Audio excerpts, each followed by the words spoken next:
ভাৰতীয় সেনাবাহিনী air force তেওঁলোকে পাকিস্তানৰ 9টা সন্ত্ৰাসবাদী ট্ৰেইনিং কেম্প বা লঞ্চিং পেড বুলি যাক কোৱা হয় তাতে মাজনিশা আক্ৰমণ কৰে আৰু আজি আমি সকলোৱে গম পাইছোঁ যে এই আক্ৰমণত সন্ত্ৰাসবাদীৰ ঘাটিসমূহ সম্পূৰ্ণভাৱে নষ্ট কৰা হৈছে আৰু বহু সন্ত্ৰাসবাদী নিহত আৰু আহত হৈছে।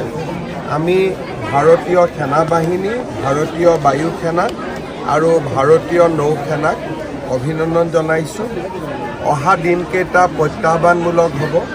সমগ্ৰ ভাৰতবাসী, প্ৰধানমন্ত্ৰী মোদী ডাঙৰীয়া আৰু আমাৰ সেনাৰ জোৱানসকল, বিষয়াসকলৰ লগত আমি থিয় হৈ থাকিম যাতে ভাৰতে আহিবলগীয়া সকলো ধৰণৰ প্ৰত্যাহ্বানৰ মোকাবিলা একেলগে এক ৰাষ্ট্ৰ হিচাপে আমি যাতে কৰিব পাৰোঁ। মক ড্ৰিলটো যুদ্ধৰ ক'ৰবাত আগজাননী পালে মাজে মাজে মক ড্ৰিল কৰি থাকিব লাগে। বহুদিন দেশত মক ড্ৰিল হোৱা নাছিলে, আমাৰ ৰাজ্যতো হোৱা নাছিলে। 18খন জিলাত আজি মক ড্ৰিল হোৱাৰ সম্ভাৱনা।